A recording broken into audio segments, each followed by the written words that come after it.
boy! We finally got a winner for season 1 of Drag Race UK.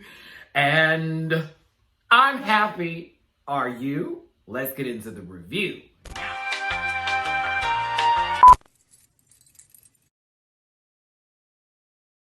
Listen. Yeah! Yes, God! Oh. Get that out of there.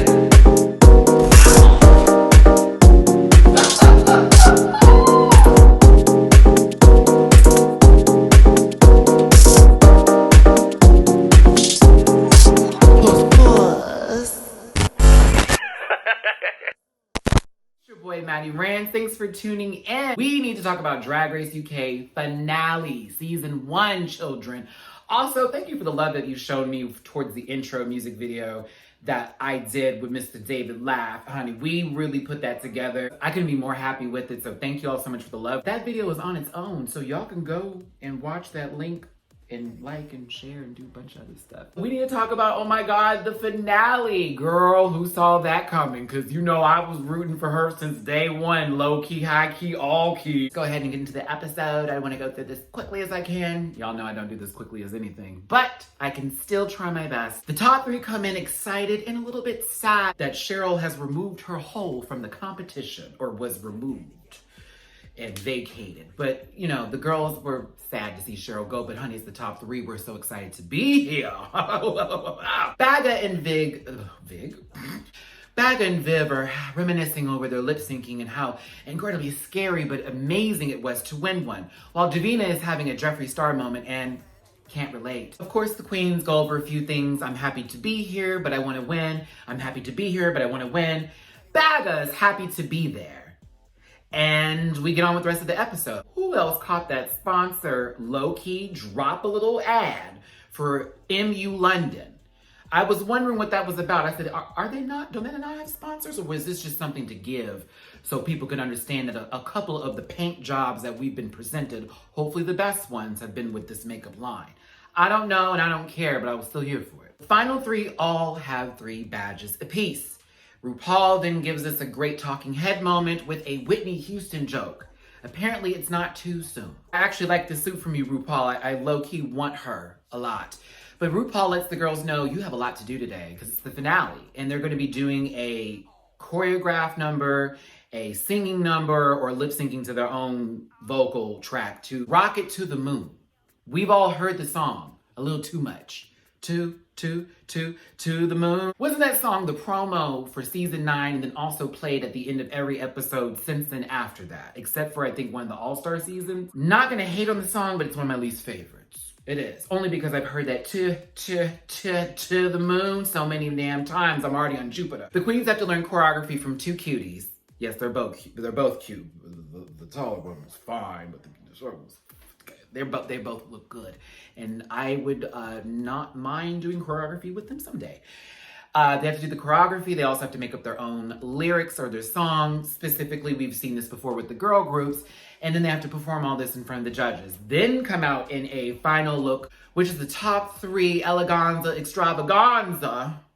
Hanzo sword. And of course, Rupaul gives them the Q&A of all Q&As. This is very pageant-like to me. It's like there's a talent portion, there's a Q&A, and there's an evening gown wear. And I judge based off of all 3. I don't know what Rue and Michelle and her hairline is doing, but I am doing all 3. With the top 2 then being decided and then having to lip sync for the crown. Now, I'm just gonna tell you what the song was ahead of time. We're not gonna talk about the lip sync just yet, but I'm just gonna give it to you where it is. Because I was a little bit like, why is it that song? But okay. Queens had to perform I'm Your Man by Wham. Say that fast. I'm Your Man by Wham.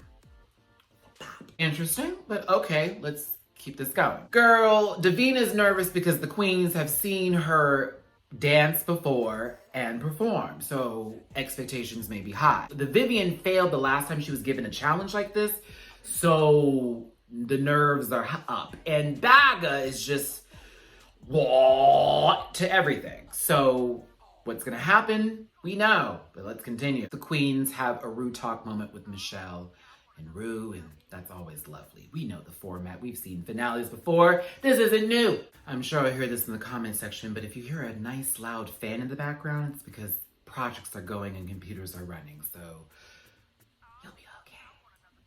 If you'd like to buy me a microphone, that PayPal, Cash App, and Venmo is available. She's expensive. Yeah, she is expensive though. That Yeti is nasty expensive. We might find a used one in the pawn shop though, but back to it. Conversations for the Root Talk were really good. I did enjoy Davina's conversation. I do find myself being a Davina with the perfectionist part of me. Even now with this video, with things I'm gonna be editing in the background, I'm probably gonna be losing my entire just life in reality over trying to make this perfect, being so concerned with everybody's criticisms of what I'm doing versus just loving what I do. And sometimes you have to step out of yourself a little bit or step away from people's thoughts of you and just focus on you, so that way you can really do the best that you can be versus worrying about what others think of you. Davina bringing up the Vivian's comments about her and how it personally affected her in a way was also a relatable moment too, because it was out of respect that she had for the Vivian, and then hearing Vivian's opinion of her not be the exact one that she may have wanted to hear, or maybe how she thought it was gonna go. But of course they've made up for that. The rest of you haven't, because you're clearly still mad at the Viv, all these tags and stuff. I'm like, why are y'all mad at this girl? Like, be a fan, but don't be some crazy yucky stan. God, it's not a good look. But all in all, Davina's Root Talk was really great, and I love me some Davina. She's so funny and clever, and again, an all-around queen. You gotta live for her. Bagga's conversation with Rue and Michelle also was good, because we got to know a little bit more about her relationship with her mother.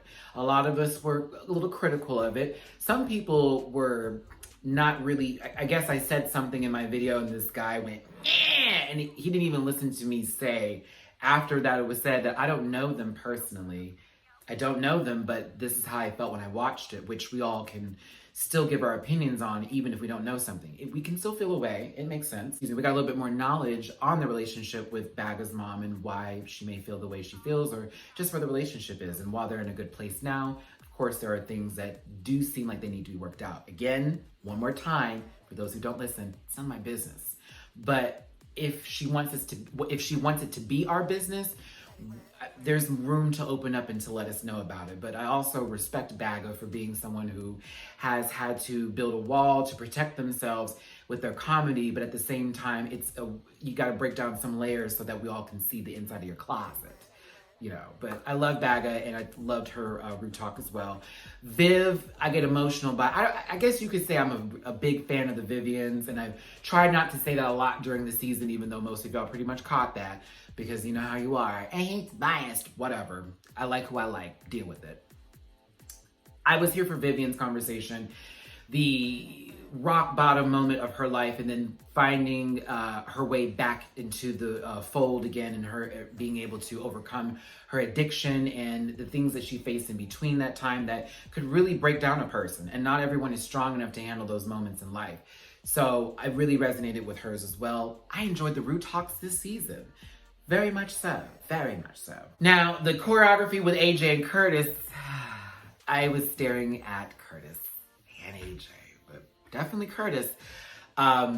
It was really funny. Bagga had a very funny joke about, let's see them lift you up, Vivian. that was a rude read. Davina had no problem with her choreography. She seemed to be very much intact with it. You saw her go onto a command split. I can do that too, Davina. And the Viv is like, nah, this is about to be another disaster. Bagga just like, honey, you can teach me this, but I already know where my position's gonna be tomorrow, so let's just do this. It was cute. I enjoyed it. Honey, let's get this going, because I'm ready for the finale. The girls have a cute moment again in the workroom. I'm so excited for this. I'm so excited for that. I love this. I love that. Who had the worst look? Vinegar. All of the above. We're good. Bring it to the runway. Rupaul came out in her best 1997 Golden Globe dress. I was low-key, not high-key, not all-key. Low-key here for it. I did like her makeup this week as well. And the high updo. Updo. That's a little Chad Michaels reference for the girls that know from season 4. Michelle looked good. Alan looked good. Graham looked good. Rupaul looked good. They all look good. Now let's get on with it. Performance was good. for all of them. I did like the Rocket to the Moon song and how they performed everything. Everyone had a different dance. Davina had the cha-cha, Vivian had the samba, and Baga had the tangos. They all had different kinds of dance to incorporate into the choreography. Now, Baga wasn't doing any choreography at all. Let's just call a spade a spade. Honey, she was standing there, she turned around. Every moment that she had to dance, it was this awkward face until she would turn and look at the crowd like, hey, I'm being silly. All that good jush. Now, Davina's was good. The problem with Davina's is, and I know y'all will disagree with me, that's fine, is Davina didn't have nothing going on here. I didn't see a lot of charisma in the face when she was performing, but her movements, done. The Viv, though, was giving a lot of face. Now, there was a couple of wompy whoops, a little whoop the whoop, a little, that didn't land, sister. But I got way more energy from her as far as how her face was looking, even the in-between scenes, how she was bouncing when she was walking. I was in the Viv's performance. Baga had the comedy, Davina had the dance, but the Viv had the performance. On to the looks. Now, this is the top 3 eleganza extravaganza. Here we go. Baga came out in Marilyn Monroe's mother's outfit. Again, Baga dresses for a different time, and I like it for her. To me, I was like, okay, this is cute. It's a nice look, but it's just cute. But I love Baga, so it doesn't even matter. Davina came out in a Union Jack gown, and honey, it was gorgeous. Now, the top part of that dress, I'm going to be honest with you, the way the blue and the red was positioned, I may have wanted it differently. But because it is a dress, maybe how they did the actual flag itself and the way it was cut to put the top piece together is how the colors came to be. Very artistic, but I would have liked it to have been just a little bit differently placed. However, it was a beautiful dress for Davina. The red wig is here to stay, just get over it. And it was cool. It was cool. I know, cool. When's fine tease. The Vivian had on a beautiful sparkly gown, beautiful dress, beautiful wig, beautiful makeup. I thought it was a good look. Now, honestly, I was a little bit, Viv, don't get mad at me for this. I was expecting a bigger production of a dress for the finale. Personally, in my opinion. A bigger dress. It was low-key Aj's All-Star 3 promo dress with more sparkle and less volume and not a crazy headpiece to go along with that wig. Yeah, very that. But I liked the dress still. I thought it was beautiful, and the fact that every time the light hit it, honey, oh, sparkle, sparkle. Now the queens are then judged on the runway, and of course Rupaul shows the old family photos. It was a little different. When everyone was talking about themselves, they almost seemed like it was like, ooh, I don't want to go here right now. And I felt that from all of them in a sense, but I think the Viv was a little bit more open about it, but it still seemed like, okay, Ru, you're about to bring us into a crying category, so can we notch this storm back, please? Then the question that needs to be asked is asked. Why do you deserve the crown? Tell us. Baga says, I'm good. It's like, okay. Them two are the best. Honestly, thank you for having me here. This looks very familiar from that lip sync, that one episode where you're like, it's whatever, I don't care. Okay. Davina gives a good answer, but it was more so a resume. And the Viv brings up, it was almost a humble brag. I don't know what to take from it, but I was like, girl, these answers are driving me. I don't know who's better. But it was clear that Davina and the Vivian had better Q&As than the Baggett said. Now, once they get to the back and they're getting their cocktails, we're greeted with the eliminated queens. I gotta say, Cheryl looked good, Crystal looked good, Blue, of course, looked good. I mean, come on now, honey. But Vinegar had a glow up.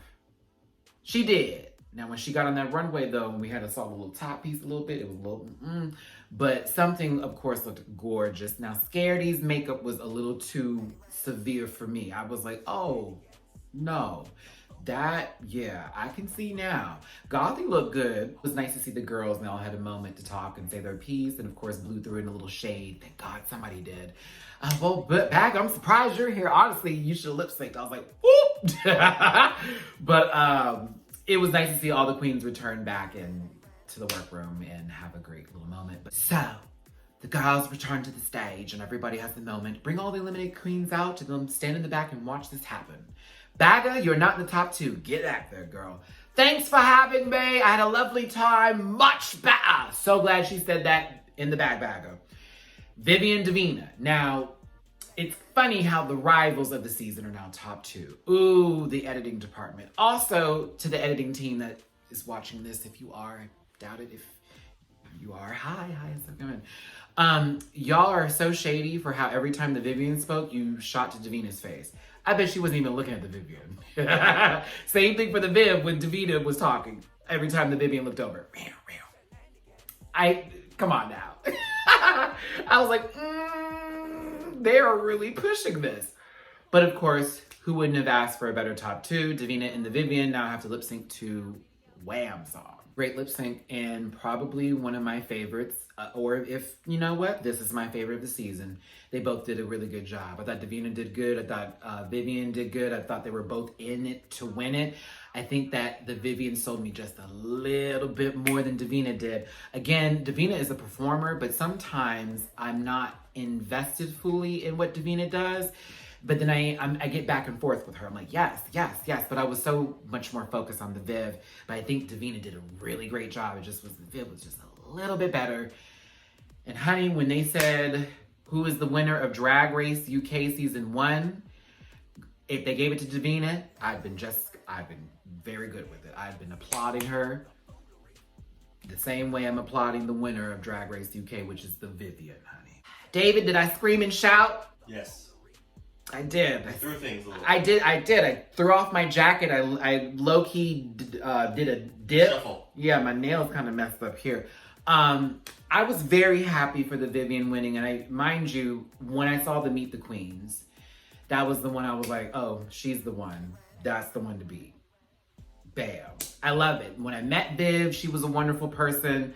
I was so, like, a lot of you have a lot of stuff mixed up. I gotta say this now because I've seen some nasty comments left on her Twitter and things like she's such a bragger, she's not humble at all, she's mean and nasty, Honey, this is a TV show. Everybody's edited a certain way. They can say these comments and things. Come on now. We've let the Fifi O'Hara edit go. Some of you haven't, but I've let it go. Because after I saw this video about Fifi's edits, girl, I was like, I have a whole new opinion of Fifi because they did really just drag her through. But then again, if the fish takes the bait, honey, bring it in. I think Davina had a great run and one of the best runs in Drag Race history. She did not hit the bottom one time. Her lows were never met by her being in the bottom. They were just conversations we would have in talking heads. I think that she showcased a lot of her talents that she has, singing, dancing, acting. Davina is a well-rounded queen. There are certain things that you want just a little bit extra, but I think that she is the full package. And say if they do an All-Stars for the UK, Davina would be the one to beat. That would be the one that the girls would have to send home. It would have to be. I think that they also can bring Blue back in. I think they can bring in either something or Vinegar. They have a mix-up of girls. Cheryl Hole deserves an All-Stars time too. There's a lot of girls this season that could be thrown into US All-Star seasons and I think would do very good, especially with acting challenges and choreography and dancing challenges too. I think the girls would do great. The Vivian is our winner of Drag Race UK, honey bunny. Oh, we finished the season. We finished season 1 of Drag Race UK, y'all. Like, get into the gag. I live and I breathe. But I need to hear from you as soon as this plane goes by. Season is a wrap. I thank you so much for joining me on this journey through Drag Race UK. Tell me what you thought of the season, your highs and your lows, who you think should have won. Are you happy with the winner? What do you want to see with Drag Race UK in the future? I also want to give a shout out to everybody that sent me a lot of love this season for me doing this by myself. It was tough, of course, but this is what I've always done prior to me even having a co-host. And while I did receive some negative comments and some rude things that were sent to me, for the majority of it, I appreciate everybody who really sent a lot of love and support to me. Tell me in the future what you would like to see me do with my channel, as well as if I'm hosting these solo, what I could do to make this better. Constructive criticism, please. Nice things being said. Trust and believe. The rest of it. But I thank you for being supportive in my journey with Drag Race UK, with the Drag Race community. I've done this for a little while now. I've interviewed the queens. I've been reviewing the show for quite some time, and I love this show so much. So again, thank you for being here. I love y'all so much. My rant pack, hugs and kisses, my best love and wishes to you. You'll see me next week. I will have a special live video while I'm in San Francisco discussing the trip, as well as what is to come later for the channel. And then on December 1st, I'm going to do something really crazy and share some new stuff with y'all that you may not be ready for or totally ready for. We'll see what happens, but I'm excited to go down this road with you. It's your boy, Matty Rants. I'll see you later. Drag you. It's not coming back. Drag you. Are you ready for me? Drag you. I kind of miss that intro. Yeah, I like that intro. No, I like that intro. Okay, bye y'all.